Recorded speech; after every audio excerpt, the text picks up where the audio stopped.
আচ্ছা, আজকে একটি স্টক অ্যানালাইসিস করব।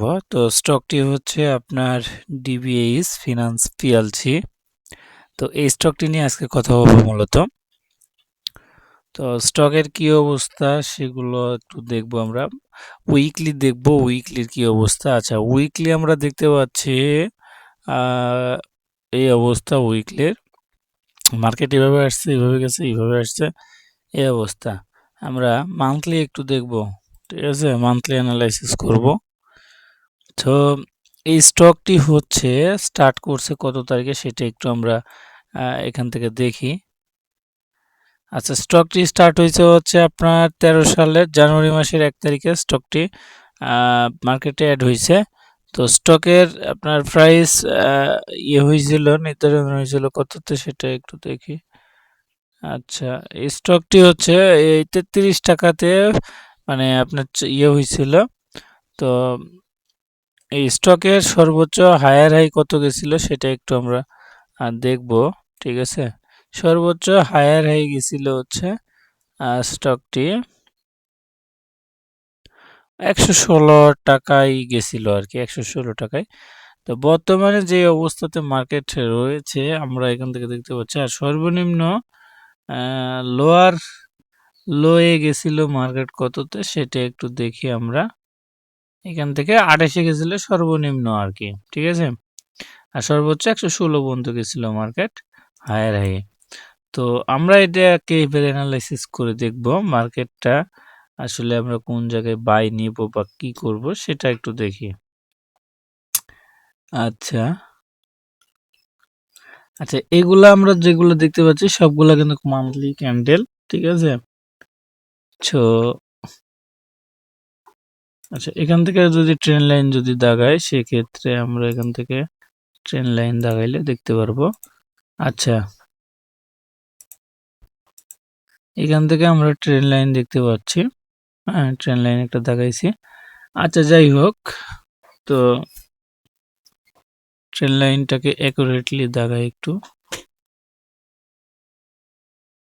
আচ্ছা, এইটা হচ্ছে ট্রেন লাইন। আমরা হচ্ছে যেটা করব এটা হচ্ছে রেজিস্ট্যান্স সাপোর্ট লেভেলগুলোকে একটু বের করব খুঁজে।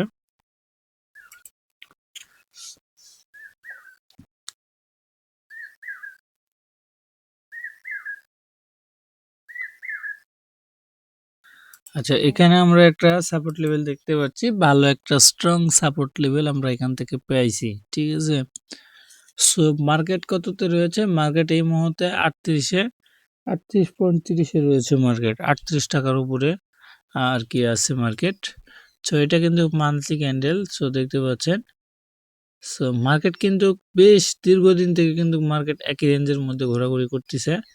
সো এখান থেকে হচ্ছে আমরা যেটা দেখতে পাচ্ছি, এখান থেকে একটা ভালো একটা হ্যামার ক্যান্ডেল ক্রিয়েট করছিল, কনফার্মেশন দিছিল যে মার্কেট আপে যাবে, বাট কি করছে মার্কেট যায় নাই। এখান থেকে দেখেন এখানে একটা হ্যামার ক্যান্ডেল ক্রিয়েট করছিল, মার্কেট কনফার্মেশন একটা দিছিল যে মার্কেট আপে যাবে। তো কি করছে মার্কেট আপেও গেছে কিন্তু, ঠিক আছে? আপেও গেছে। সো এইটার কনফার্মেশন পাওয়ার পরে আমরা এখান থেকে বাই করছি, ঠিক আছে? সো অনেকে কিন্তু এটাতে বাই মিসও করছে, অনেকে এখানে বাইও করেনি। যারা এই লেভেলের দিকে বাই করছে আপনার এই আপনার মান্থলির দিকে যারা বাই করছে তারা কিন্তু এখান থেকে ভালো একটা প্রফিট গেইন করছে। আচ্ছা, হ্যাঁ, এদিকে দেরি 30-এর থেকে আপনার ওই কত 46 পর্যন্ত আর কি গেছিল মার্কেট। আচ্ছা, যাই হোক, তো তারপরে কি করছে মার্কেট দেখেন এখানে হচ্ছে একটা কনফার্মেশন একটা ক্যান্ডেল ক্রিয়েট করছে, এখান থেকে মার্কেট কিন্তু উপরে গেছিল। তারপরে মার্কেট কি করছে দেখেন, মার্কেট অনেক দিন ধরে আপনার 2 4 5 মাস ধরে মার্কেট একই রেঞ্জের মধ্যে ছিল। সো এখান থেকেও একটা কনফার্মেশন একটা ক্যান্ডেল ক্রিয়েট করছে মার্কেট বাইং যাওয়ার জন্য, মানে বাইং জন এখান থেকে একটা স্টার্ট হয়েছিল। সো মার্কেট বাইও কিছুটা গেছে, যাওয়ার পরে মার্কেট কি করছে আবারও নিচের দিকে আসছে, ঠিক আছে? আবার উপর দিকে যাচ্ছে। তো যাই হোক, আমরা এখন বাই করব কোন জায়গায় সেটা একটু কথা, তাই না? আচ্ছা, আমরা যদি রেজিস্ট্যান্স লেভেল যদি খুঁজি, আমরা এখান থেকে একটা রেজিস্ট্যান্স লেভেল, ভালো একটা রেজিস্ট্যান্স লেভেল আমরা কিন্তু দেখতে পাচ্ছি, ঠিক আছে? সো আমরা যেটা করব সেটা হচ্ছে মার্কেট যদি আমরা দেখব মার্কেট যদি এই লেভেলকে যদি ট্রাস্ট করার পরে মার্কেট মেবি হয়তোবা নিচের দিকে আসবে। আর এই লেভেলকে যদি ব্রেক করে ভেঙে দেয় তাহলে আমরা বাই নিতে পারি, ট্রেড নিতে পারি আমরা, মানে বাই শুরু করতে পারি, এই স্টকটি বাই করতে পারি।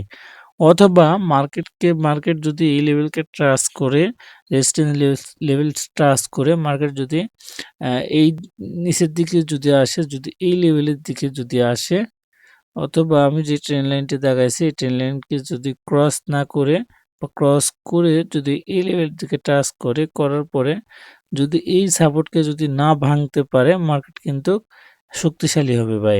এই কারণে এই লেভেলকে যখন ট্রাস্ট করে মার্কেট উপর দিকে যাবে তখন কিন্তু বাইরের দিকে মার্কেট শক্তিশালী হবে, তখন আমরা বাই নিতে পারি। আর এই লেভেলকে যদি ভেঙে দেয় তাহলে আমরা বাই নিব না এখান থেকে। তো যাই হোক, মোটামুটি আমি আপনাদেরকে এটা অ্যানালাইসিস করে দিলাম।